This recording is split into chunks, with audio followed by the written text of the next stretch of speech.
It's long been taught that rheumatoid arthritis gets better in pregnancy and worsens after delivery. Somebody actually won the Nobel Prize based on that finding, and it led to the discovery of cortisol. It turns out, however, in the modern era, that we just don't see the same kind of benefit from pregnancy as we used to, it seems, with rheumatoid arthritis. We're not sure if that means that we're measuring things differently, and now we're a little bit, we expect a lot when we say people really go into remission, whereas 50 years ago, women just got vaguely mobile and we called it remission. But, and we don't know if it's because women are really better controlled now prior to pregnancy, and so there's not as much room for improvement. But we don't see these dramatic improvements in rheumatoid arthritis that often in my experience during pregnancy. But we definitely see some improvement.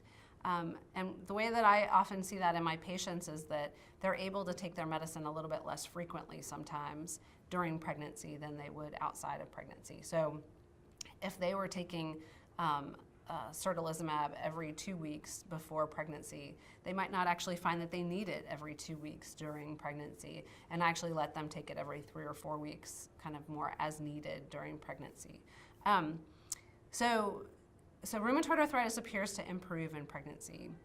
Psoriatic arthritis and ankylosing spondylitis, however, really don't seem to improve nearly as much as rheumatoid arthritis does in pregnancy. And many women will continue to have ongoing inflammation in their joints, and sometimes even worsen if drugs have been stopped for pregnancy. So unfortunately for those women, we can't expect much improvement. Every once in a while somebody does feel better, and that's a gift, but that can't be counted on. After delivery, women with rheumatoid arthritis, particularly the ones that felt great while pregnant, will tend to have flares, and we'll actually see flares in up to 75% of patients in studies from about 10 to 15 years ago. And some of those flares that I've seen are just terrible, particularly if women are not taking medications.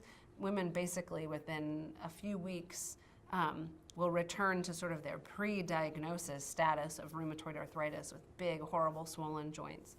In my experience, it doesn't happen right after delivery.